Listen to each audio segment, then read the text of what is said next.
Adam Weaver from Weaver Outdoors here, and we're looking at LS tractors. I've got some McCormick's here too, but really what I want to talk about in this video is tractor horsepower.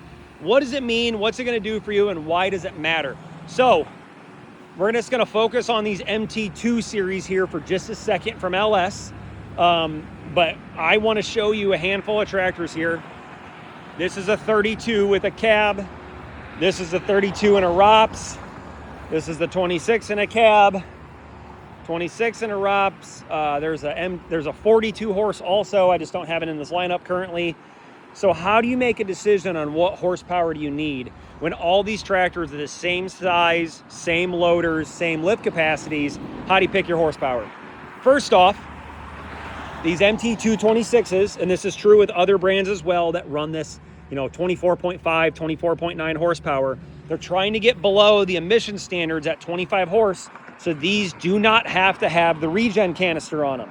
So why would you want this size tractor at a lower horsepower? To save emissions, to not pay the extra cost, and to not have to deal with Regen. So if we are on the bigger horsepowers, how do I make a decision on how much horsepower I need? Horsepower gives us the 3 P's: pushing, pulling, and PTO. So this horsepower is generally the engine horsepower. We have to go through that engine, through the drivetrain, and all the way back here to the PTO. The PTO, the power takeoff, is what is going to spin our attachments. So think a tiller or a bush hog or something like that. So we always lose a little bit of horsepower from the engine back to the PTO. So a 32 at the engine might have 26, 27, 28 at the PTO, depending on the tractor and the setup and if it's hydro or gear, but you do lose some horsepower from the engine to the PTO. So you need to look at the specs of your attachments and see how much horsepower they require. So on a 26 horse, we may only want to run a 5-foot bush hog, but a 32, we might be able to run a 6-foot bush hog. On a 42, we might be able to run a 6-foot bush hog with a 2-inch cut capacity instead of a 1-inch cut capacity.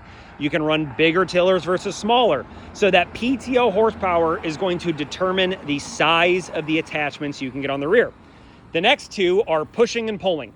So pushing seems pretty obvious. There's a loader on the front. We can have a bucket or even a snow push box. But the more horsepower you have when you push and drive into a pile, the easier you're going to be able to push it without stalling out. Pulling is going to give you the rear attachments, something like a box blade, that if you're going to grab, or a rear blade, if you're going to grab material and drag, and say you're grading a driveway or something like that, do you have enough power to use that grading attachment without bogging down and stalling out? So this is where we come into play. We consult with you, we understand your project, we figure out what you have going on, and we're going to match you with the right horsepower for your projects and the right size tractor for your budget in your yard. So come talk to us, come drive these things, come sit in them, sit down with Chris and I, and we will walk you through what size tractor is right for you.